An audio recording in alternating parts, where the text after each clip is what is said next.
Cet homme est donc déjà bien connu des services de police. Pourtant, être encore une fois arrêté par les forces de l'ordre ne semble pas l'effrayer. Il sait qu'en France, il ne risque pas grand-chose. Un homme accompagné d'une et au comportement suspect. Bonsoir.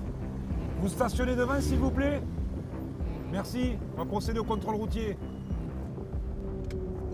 Bon, il est accompagné. Ouais, je pense qu'ils sont avec deux demoiselles qui travaillent ici. Ouais. Bon, alors il fait du transport, on verra. On va vérifier tout ça.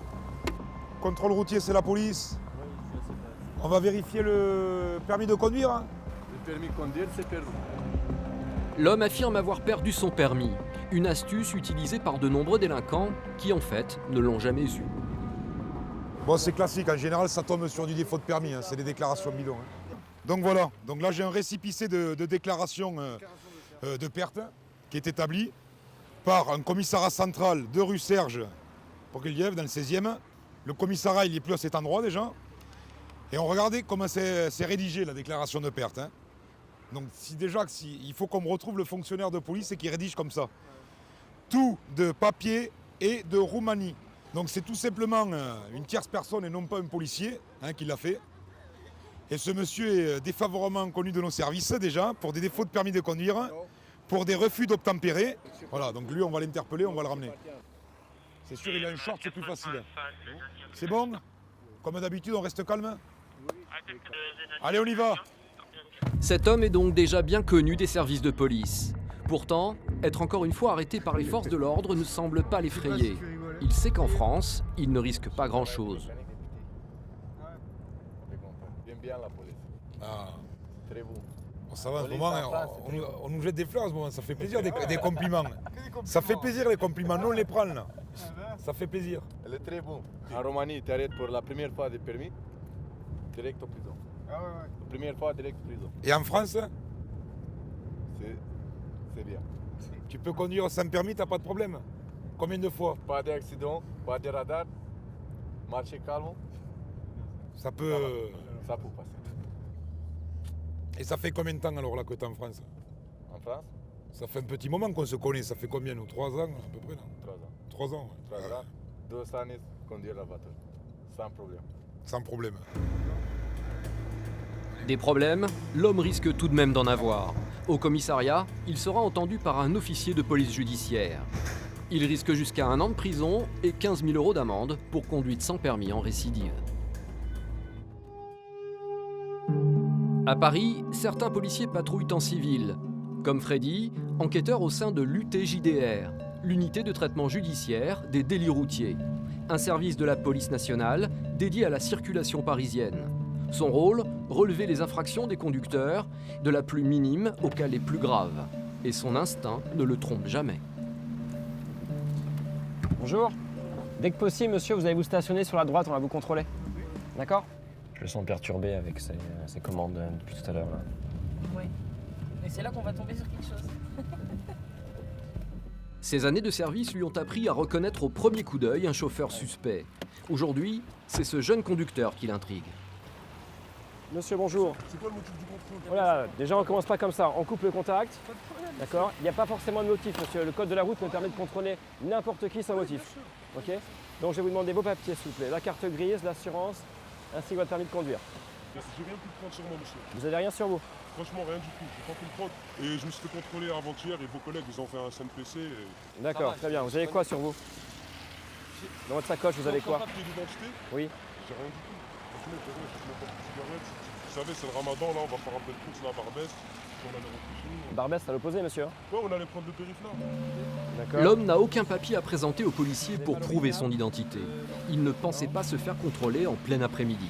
Vous allez descendre, d'accord? Vous allez monter dans mon véhicule. Vous allez me donner votre identité. Et ma collègue va s'occuper de votre passager.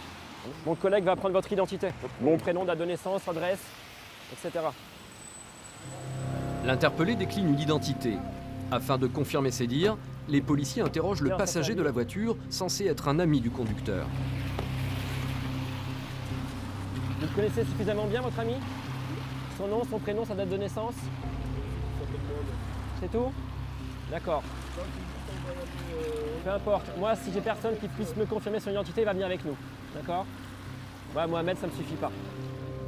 Le contrôle va vite se transformer en interpellation. Sous le motif d'absence de papier d'identité, la police peut procéder à un dépistage de... Vous consommez des produits stupéfiants, monsieur? Ça m'arrive, ouais. Ça vous arrive? C'était quand la dernière fois? C'était hier soir. Mais ça, c'était interdit en France. D'accord? Vous ne pouvez pas consommer de produits stupéfiants interdits.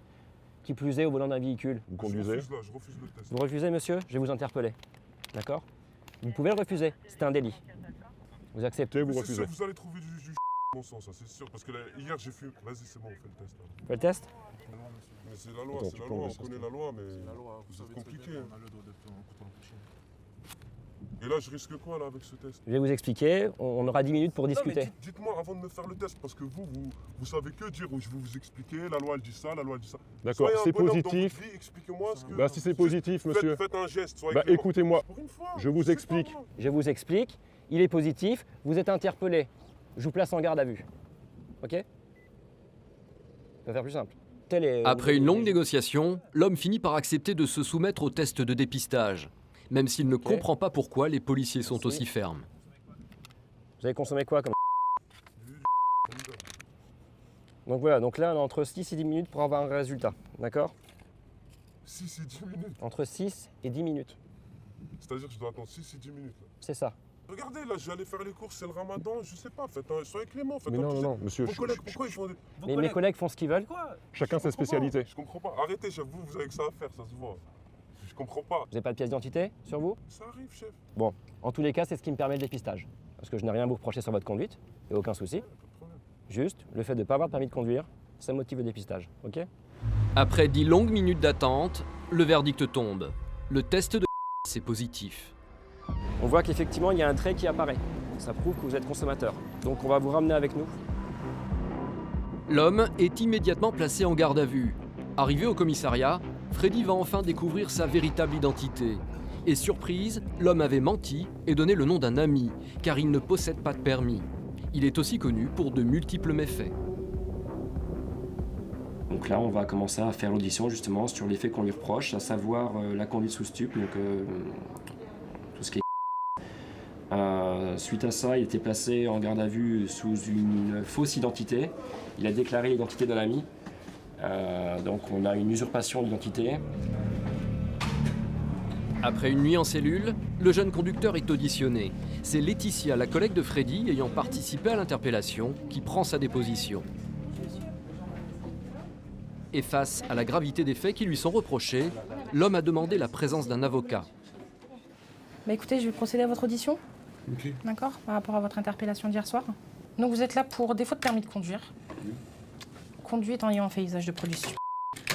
Et donc usurpation d'identité. Puisque quand on vous a interpellé, vous avez donné le nom de votre ami. Bah, c'est un peu normal, non? Je pensais que c'était un contrôle routier, comme il disait votre collègue, là. À la base, Mais c'était un contrôle apparemment, routier. c'était pas un contrôle routier. Ah ouais, c'était Il quoi? fallait qu'il se mette quelque chose sur la dent, ce jour-là. Ah,